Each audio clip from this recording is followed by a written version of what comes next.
No terceiro e último tópico, nós vamos falar sobre a santificação aplicada no crente. Os cristãos da igreja primitiva, eles foram assim chamados de cristãos, porque eles pareciam pequenos cristos. Na Antioquia, eles foram pela primeira vez chamados de cristãos, porque eles pareciam Cristo. O caráter, a moralidade, a forma de atuar, a forma de viver, as pessoas viam Cristo na vida deles, eles se portavam como Cristo, eles tinham as características de Cristo, eram imitadores dele. E hoje ele continua sendo ainda o nosso exemplo de santidade.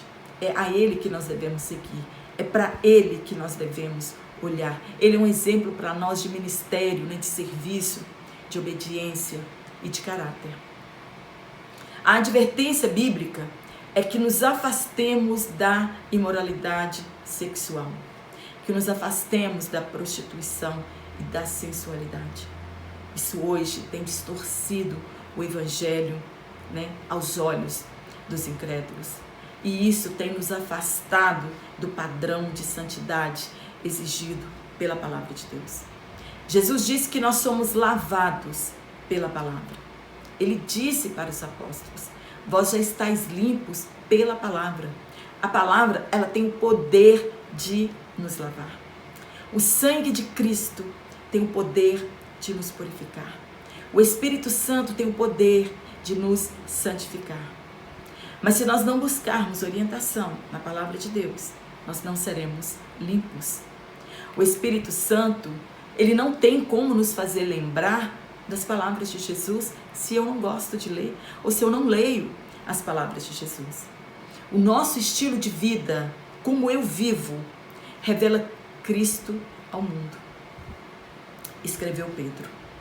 Se vivemos de maneira inadequada, como as pessoas verão Cristo em nós? Como seremos embaixadores de Cristo aqui na terra se nós não temos um estilo de vida como o de Jesus? Muitas pessoas têm feito os incrédulos blasfemarem do nome santo de Jesus por causa de atitudes nossas que não condizem com o caráter de um cristão. Muitos de nós viemos a Cristo e assim como muitos irmãos do passado que não renunciaram ao paganismo, à imoralidade, à prostituição, nem às práticas pecaminosas do mundo, muitos de nós estamos assim na atualidade. No ponto 2, uma vida santificada. O que é uma vida santificada? É uma vida separada do pecado, resguardada para Deus. Nós somos santificados pela palavra. Nós somos santificados pelo sangue de Jesus e pelo Espírito Santo. Santificação é a semelhança com o caráter de Cristo. A vida de Cristo permanece para sempre na vida do crente e no caráter do crente. E isto, diz o nosso comentarista, está muito longe da violência doméstica.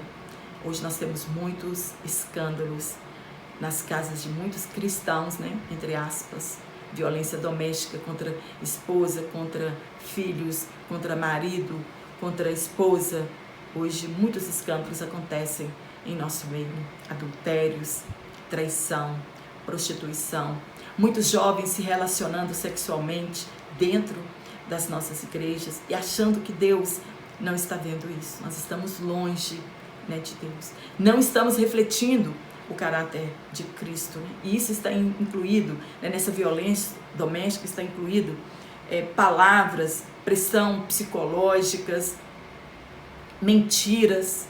Hoje a mentira está imperando em nosso meio, palavrões, não estamos santificando a nossa boca, não somos separados do mundo, a infidelidade nos contratos e compromissos, as intrigas, mexericos, fofocas, invejas, tantas outras coisas não refletem o caráter de Cristo.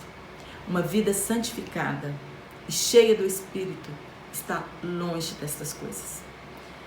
Devemos ser santos se quisermos ter comunhão com Deus. sem santidade, uma pessoa que não vive uma vida de santificação, uma vida separada dessas coisas, não diga que tem comunhão com Deus, porque na verdade não tem. No ponto 3, o que é ética? Ética é o estudo da conduta. E ética cristã? É o estudo da conduta cristã. É aquilo que nos ensina a nos portarmos de conformidade com a palavra de Deus. A ética cristã é o estudo sistemático sobre os princípios e as práticas do que é certo, errado, à luz das Escrituras.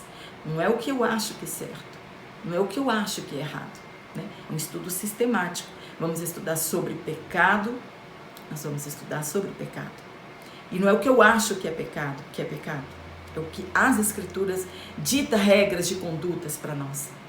Toda profissão secular, ela tem um código de ética que rege os princípios e condutas daqueles que fazem parte daquele grupo.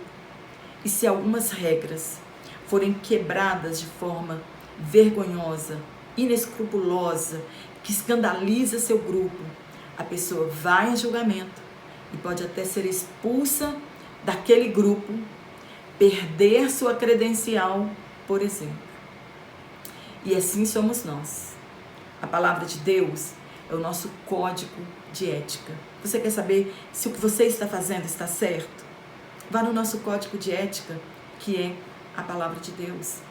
Ele é um código de regras e normas a serem obedecidas.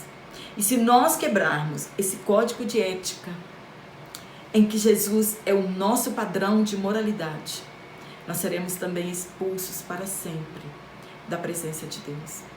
Nós devemos deixar sermos guiados pelo Espírito Santo de Deus. A cada dia nós devemos nos submeter ao Espírito Santo, né? O nome dele mesmo já diz, ele é um Espírito santificador. Ele é um Espírito que nos santifica para que nós possamos ter comunhão com o Pai. O fruto do Espírito tem implicações éticas, né? O fruto do Espírito fala da nossa conduta, da nossa moral, da nossa ética, como nós devemos nos portar como cristão. É a parte da teologia que estuda o padrão de conduta que agrada a Deus, que não nos agrada. O importante é agradarmos a Deus, porque quando nós queremos agradar nós mesmos, nós já aprendemos, nós somos egocêntricos e estamos preocupados comigo mesmo. Nosso comportamento, ele tem de glorificar a Deus. Quando Eliseu estava passando pela rua, a mulher disse para seu marido, olha, aquele homem verdadeiramente, ele é um homem de Deus. O nosso testemunho, a nossa conduta é o nosso testemunho. E ele fala de quem somos e a quem nós servimos. Olhando para dentro de nós, para o nosso comportamento, a nossa conduta é um reflexo do caráter de Cristo. Amém? Espero ter te ajudado com este comentário. Se você gostou, dá um curtir, compartilhe em suas redes sociais. E eu quero mandar um abraço para o irmão Fábio de Souza, lá no Maranhão. Irmão Fábio, um abraço. Que Deus continue te abençoando grandemente. Um forte abraço a todos os irmãos e a todas as irmãs. Muito obrigada pelos comentários carinhosos. Somente Deus, na pessoa de Jesus Cristo, pode te recompensar, né? Não tenho como retribuir tanto carinho dos irmãos, mas que Deus, na pessoa de Jesus Cristo, continue te abençoando. E eu te espero aqui na nossa próxima aula, se Deus assim nos permitir então.